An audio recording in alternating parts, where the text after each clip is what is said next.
శ్రీశైలం మండల ఆసుపత్రిలో doctor Shahnaz staff nurse జ్యోతిపై అసభ్యకర పదజాలాలు. మనస్తాపానికి గురైన స్టాఫ్ నర్స్ జ్యోతి, నువ్వు సీఎస్ తీసుకుంటే నేను నీకు అబ్సెంట్ వేస్తాను, ఎవరికి చెప్పుకుంటావో చెప్పుకో అంటున్న డాక్టర్ షహనాజ్. రాత్రి డ్యూటీలో ఫారెస్ట్ ఏరియా కాబట్టి నేను నా భర్తను సెక్యూరిటీగా తీసుకున్నాను అంటున్న స్టాఫ్ నర్స్ జ్యోతి.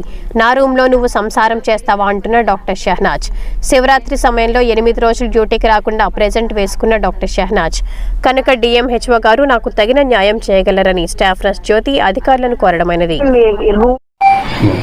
నా పేరు జ్యోతి. శ్రీశైల దేవస్థానం మండల్ హాస్పిటల్లో నేను స్టాఫ్ నర్స్ గా వర్క్ చేస్తున్నాను.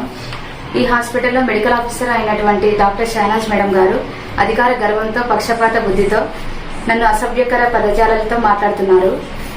ఒకరోజు నైట్ డ్యూటీలో వేడికి తట్టుకోలేక నా బిడ్డ ఏడుస్తుంటే నేను మెడికల్ ఆఫీసర్ మేడం రూమ్ లో పడుకున్నాను నా బిడ్డతో కలిసి. నా దగ్గర ఉన్న ఎంఎన్ఓను ప్రోటోకాల్ డ్యూటీస్ అని ఎప్పుడు పడితే అప్పుడు పిలుస్తుంటారు. అందుకని నా సెక్యూరిటీ కోసం మా ఆయనను పిలిపించుకున్నాను. అందుకని మేడం నన్ను నా రూమ్ లో నువ్వు సంసారం చేస్తున్నావా, సీసీటీవీ ఫుటేజ్ అందరికి చూపిస్తాను నేను అని నన్ను అసభ్యకరంగా మాట్లాడి మా భర్తను కూడా నిందించారండి. నేను కాల్ చేసి ఒక డే ఆఫ్ 3 CLs అని మేడం గారిని ఫోన్ చేసి అడిగితే మేడం గారు దానికి ఒప్పుకోకుండా, నువ్వు CLs తీసుకుంటే నేను నీకు ఆబ్సెంట్ వేస్తాను, నువ్వు ఎవరికైనా చెప్పుకో, డిఎంహెచ్ఓ కాకపోతే ఎవరికైనా చెప్పుకో, నాకేమన్నా భయం అని నన్ను గట్టిగా మాట్లాడినారు. వానే ఏమన్నా డ్యూటీకి కరెక్ట్గా వస్తుందమ్మా వానే? మేడం శివరాత్రి తర్వాత సార్ డ్యూటీస్ కి 8 days రాలేదు సార్, కానీ అన్ని ప్రెజెంట్ వేసుకున్నారు. అదే విధంగా చాలా రోజులు 1 తర్వాత రావడము, 2 తర్వాత రావడము, స్టాఫ్ అందరూ తినడానికి వెళ్ళినప్పుడు ఆ టైంలో వచ్చి ఎవరు లేరా అని గట్టిగా మాట్లాడడం ఇలా చేస్తున్నారు మేడం గారు. ఏదైనా కేసులు వచ్చి ఫోన్ చేస్తే 20 times 30 times ఫోన్ చేసినా కానీ కాల్ లిఫ్ట్ చేయరు. ఒకవేళ కాల్ లిఫ్ట్ చేసినా కూడా ఏంది ఈ టైంలో ఫోన్ చేసినావు, వైటల్స్ అన్ని చెప్పు అని చాలా గట్టిగా మాట్లాడడం, ఎదురు ప్రశ్నలతో మమ్మల్ని చాలా ఇబ్బంది పెడుతున్నారు సార్ మేడం గారు. రూడ్ గా మాట్లాడే పద్ధతి ఏంది? మీకు పొలైట్ గా మాట్లాడడం రాదా? ఇది రూడ్ అని మీరు ఎట్లా అంటున్నారు మేడం? నేను అడిగింది రూడ్ అంటే ఇదే రూడ్. మీరు మాట్లాడేది కూడా అట్లనే ఉంటుంది మేడం. మీరు నువ్వు రూడ్ గా మాట్లాడావు కాబట్టి నేను ఫస్ట్ ఇంట్లో రూడ్ గా మాట్లాడచ్చా అని నిన్ను అడుగుతున్నా. నేను డే ఆఫ్ సేల్స్ కోసం కూడా మీరు రూడ్ అంటే ఇంకా ఏం మాట్లాడాలి మేడం? మీతో మాట్లాడకపోవడమే మంచిది అనిపిస్తుంది ఒకసారి. నువ్వెవరు మాట్లాడమన్నారు? మేడం నాకు ఇప్పుడు అవసరం ఉంది, అందుకని కాల్ చేసి మిమ్మల్ని అడుగుతున్నాను. మరి అవసరం ఉన్నదాన్ని మంచిగా మాట్లాడాలా, మర్యాదగా మాట్లాడాలా? రూడ్ గా మాట్లాడకూడదు మేడం. మీరు కాన్ఫరెన్స్ ఎవరు పెట్టినారు మేడం? డిఎంఎల్ఏ సార్తో ఉన్నా ఏంటి భయమా? డిఎంఎల్ఏ సార్తో ఉన్నా ఏంటి భయమా? అట్లా పుట్టింది అట్లా, అది అయితే నేను మార్చుకోలేను కదా. పుట్టిందే అట్లానా?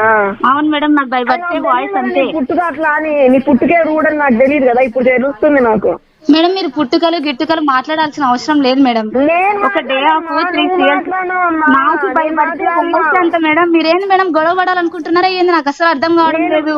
నేను మాట్లాడలేదు. నా వీడియో తీసుకొని చూపించడం ఏంది మేడం? నాకు పర్సనల్ గా వచ్చి మాట్లాడాలి మీరు.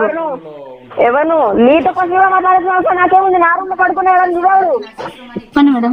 Good evening madam. చెప్పింది అర్థం కాలేదా ఇంతవరకు? లేదు మేడం, అర్థం కాలేదు మేడం. Good evening madam. ఇందాక సరిగ్గా వినిపిస్తలేదు, చెప్పండి మేడం. స్టాఫ్ నర్సు అంత ఇబ్బంది పడుతున్నారు, స్టాఫ్ నర్సులు అందరూ. అవును కదా, వెళ్ళిపోండి. ఒక లెటర్ రాసి పంపించండి మేడం. మీకు స్టాఫ్ నర్స్ అవసరం లేదు, నన్ను పంపించండి అని అనండి.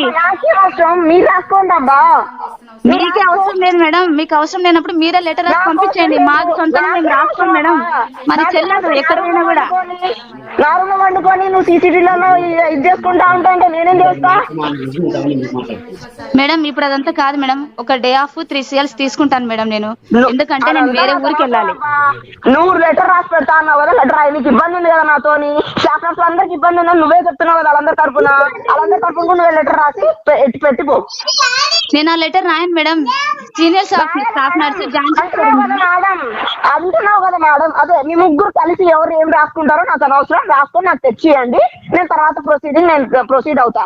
లెటర్స్ గురించి కాదు మేడం, నేను లీవ్ కోసం ఫోన్ చేసినాను. లీవ్ ఎవరు పర్మిషన్ అడిగిన రూమ్ లో వండుకున్నావు? ఎవరు పర్మిషన్ అడిగి నువ్వు మెడికల్ ఆఫీసర్ రూమ్ లో పడుకోవాల్సి వచ్చింది నీకు? ఎవరు పర్మిషన్ అడిగినావు చెప్పు? ఆ ఇన్స్టిట్యూట్ ఒక హెడ్ ఉందనుకుంటున్నావా, లేకపోతే ఇంకేమైనా ఉండాలనుకుంటున్నావా? పక్కన ఎవరక్కడ? హలో ఏంటి చెప్పు, చెప్పేంటి? సరే సరేలే మేడం. ఎవరిని అడిగినావు? ఎవరు పర్మిషన్ అడిగినావు? నువ్వు అడగలే లేదా నన్ను? ఇష్టాచారమా? నీ ఇల్లు అది? నీ ఇల్లు అది నా రూమ్ లో పడుకోవడానికి? నాకు ఉద్యోగం వచ్చింది, నా కొడుకున్నాడు, అందుకు నేను పడుకున్నా. దానికి సారీ చెప్పినట్టు చెప్తాను అంతేగాని ఎవరు ఎవరని మీరు మాట్లాడాలంటే ఎక్కడికి వెళ్ళాలో నేను అక్కడికి వెళ్తా మేడం. దగ్గర పోతా, నేను ఏమైనా దగ్గర పోతా. నువ్వు పోవాలనుకుంటే నువ్వు పో, నీకు ప్రాబ్లం ఉంటే. లేదా డ్యూటీ చేయి, లేదా మర్యాద డ్యూటీ చేయి, మర్యాద డ్యూటీ చేయి, పర్మిషన్ తీసుకొని చేయి. ఇష్టం వచ్చినట్టు నీ ఇంటి లాగా వాళ్ళని తీసుకొని వీళ్ళని తీసుకొని సంసారాలు చేస్తా అంటే నా అర్థం కాదు. సంసారాలు ఎవరు చేస్తున్నారు మేడం? మీరు మాట్లాడుతున్నారు సంసారాల గురించి, అసలు ఏం మాట్లాడుతున్నారు మేడం మీరు? అవునా? ఇంకా వీడియోలు తీయనా? ఇంకా వీడియోలు తీయనా? తీయండి మేడం, తీయండి. ఎవడాడు పక్కన? పక్కన ఎవరుంటారు మేడం? ఎవరు? నాకే తెలుసు. ఎవడున్నారా? నాకే తెలుసు. ఎవడున్నా నాకే తెలుసు. నువ్వు నాకేమైనా చెప్పినావా? నేను చెప్పినావా? ఎవరబ్బా నువ్వు? ఇంత మాట్లాడాల్సిన అవసరం ఏంది? నువ్వు నా స్టాఫా?